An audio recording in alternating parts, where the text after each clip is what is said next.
সবাইকে স্বাগত আজকের এই নতুন বিশ্লেষণে। আজ আমরা এমন একটা ঘটনা নিয়ে কথা বলবো যা পুরো ইন্টারনেট দুনিয়ায় রীতিমতো ঝড় তুলেছে।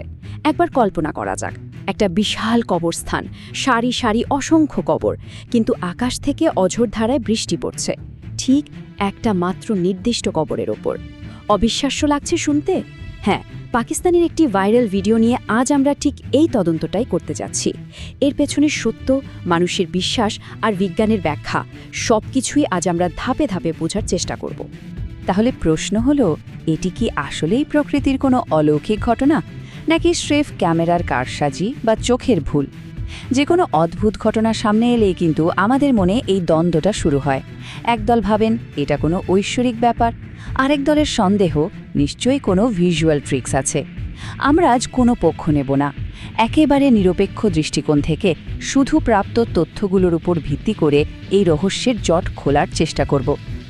আচ্ছা, দৃশ্যপটটা একটু কল্পনা করা যাক।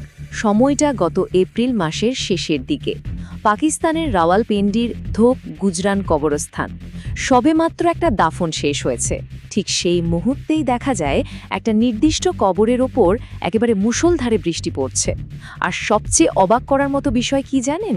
আশেপাশের অন্য কোনো কবর বা সেখানে দাঁড়িয়ে থাকা শত শত মানুষের গায়ে বৃষ্টির এক ফোঁটা জলও পড়েনি। চারপাশের মাটি একদম খটখটে শুকনো, অথচ শুধু ওই একটা কবরই জলে ভিজে যাচ্ছে। সোশ্যাল মিডিয়ায় এই অদ্ভুত দৃশ্যটার ভিডিও আসার পর মুহূর্তের মধ্যেই তা ভাইরাল হয়ে যায়।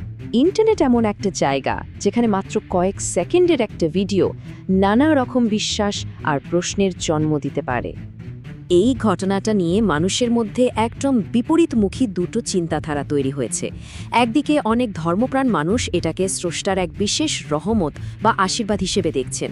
তাদের বিশ্বাস, মৃত ব্যক্তির প্রতি সন্তুষ্ট হয়েই হয়তো শুধু ওই নির্দিষ্ট জায়গাটিতে রহমতের বৃষ্টি হচ্ছে। অন্যদিকে ঠিক উল্টো দিকে রয়েছেন সংশয়বাদীরা। তাদের দাবি এটা হয়তো আলোর কোনো বিশেষ প্রতিফলন বা কৃত্রিমভাবে তৈরি করা কোনো এফেক্ট। অনেকেই মনে করছেন ক্যামেরার অ্যাঙ্গেল বা ভিডিও এডিটিংয়ের মাধ্যমে হয়তো এমন একটা বিভ্রম তৈরি করা হয়েছে। মূল বিষয়টা হলো একই ঘটনা, কিন্তু দৃষ্টিভঙ্গির কারণে তার সম্পূর্ণ আলাদা দুটো ব্যাখ্যা দাঁড়িয়ে গেছে। এবার আসা যাক পর্ব 2-এ, মাইক্রোক্লাইমেটের বিজ্ঞান। মানুষের বিশ্বাস আর তর্কের বাইরে গিয়ে আমরা যদি আবহাওয়া বিজ্ঞানের দৃষ্টিকোণ থেকে ঘটনাটা দেখি, তাহলে আসলে কি দাঁড়ায়? আবহাওয়া বিশেষজ্ঞরা এই ধরনের অদ্ভুত ঘটনার পেছনে মাইক্রোক্লাইমেট বা ক্ষুদ্র জলবায়ু অঞ্চলের কথা বলে থাকেন। খুব সহজ ভাষায় বলতে গেলে মাইক্রোক্লাইমেট হলো খুব ছোট এবং নির্দিষ্ট একটা এলাকার আবহাওয়ার এমন একটা অবস্থা যা তার ঠিক আশেপাশের এলাকার চেয়ে সম্পূর্ণ আলাদা। ধরুন, এমন একটা পরিস্থিতি তৈরি হলো যেখানে এক জায়গায় কড়া রোদ আর ঠিক কয়েক ফুট ভরেই ঝুম বৃষ্টি হচ্ছে। প্রকৃতির এই অসাধারণ মেকানিজমটাই আমাদের মনে করিয়ে দেয় যে আবহাওয়া সবসময় একটা বিশাল এলাকা জুড়ে একই রকম আচরণ করবে এমন কোনো কথা নেই। অত্যন্ত ক্ষুদ্র পরিসরে আবহাওয়ার এই যে পরিবর্তন, এটা কিন্তু বৈজ্ঞানিকভাবে একেবারেই অসম্ভব কিছু নয়। এর জন্য কিছু নির্দিষ্ট বায়ুমণ্ডলীয় অবস্থার প্রয়োজন হয়, যা খুব লোকালাইজড বা স্থানীয়ভাবে আবহাওয়াকে প্রভাবিত করে। এর ফলে অবিশ্বাস্য রকম ছোট একটা জায়গাতেও বিচ্ছিন্নভাবে বৃষ্টি হতে পারে। তার মানে রাওয়ালপিন্ডির ওই কবরস্থানে যা ঘটেছে সেটা যদি কোনো ভিডিও এডিটিং নাও হয়ে থাকে, বিজ্ঞান বলছে মাইক্রোক্লাইমেটের কারণে এমনটা ঘটা অন্তত তাত্ত্বিকভাবে সম্ভব। একটা নির্দিষ্ট পয়েন্টে মেঘ ঘনীভূত হয়ে শুধু সেইটুকু অংশেই বৃষ্টি ঝরাতে পারে, যখন ঠিক তার চারপাশটা পুরোপুরি শুকনো থাকে। পর্ব 3, ভাইরাল মিডিয়ার ব্যবচ্ছেদ। একটা স্থানীয় গোরস্থানের ঘটনা ঠিক কিভাবে আন্তর্জাতিক গণমাধ্যমের শিরোনাম হয়ে উঠল, সেটাও কিন্তু বিশ্লেষণ করা জরুরি। পুরো ঘটনার আসল চিত্রটা যদি আমরা বিশ্লেষণ করি, তাহলে একদিকে আমাদের কাছে কিছু জানা তথ্য আছে। যেমন, ঘটনাটা এপ্রিলের শেষে রাওয়ালপিন্ডির ধোক গুজরানে ঘটেছে, আর নিউজ কাশ্মীর এবং এটিএন নিউজের মতো সংবাদ মাধ্যমগুলো খবরটা বিশ্বজুড়ে ছড়িয়ে দিয়েছে। কিন্তু অন্যদিকে অজানা বিষয়গুলোর দিকে তাকালেই আসল রহস্যটা চোখে পড়ে। মূল ভিডিওটার সত্যতা কিন্তু আজও যাচাই করা সম্ভব হয়নি। এই বৃষ্টি কি আসলেই প্রাকৃতিকভাবে হয়েছিল, নাকি এর পেছনে কোনো ভিজুয়াল কারসাজি ছিল, তার কোনো সুনির্দিষ্ট প্রমাণ এখনও মেলেনি। সংবাদ মাধ্যমগুলো খবরটা প্রচার করলেও তারা বারবার একটা সতর্ক বার্তা দিয়েছে যে এটি অলৌকিক ঘটনা নাকি স্বাভাবিক প্রাকৃতিক প্রক্রিয়া তা নিশ্চিত করে বলা যাচ্ছে না। গণমাধ্যমের এই ব্যাপক প্রচারণার ফলে অনলাইনে রীতিমতো তুমুল বিতর্কের সৃষ্টি হয়েছে। যাচাই না করা এমন একটা ভিডিও মানুষের মনে একই সাথে গভীর বিশ্বাস, প্রবল কৌতূহল এবং বৈজ্ঞানিক সংশয়ের জন্ম দিয়েছে।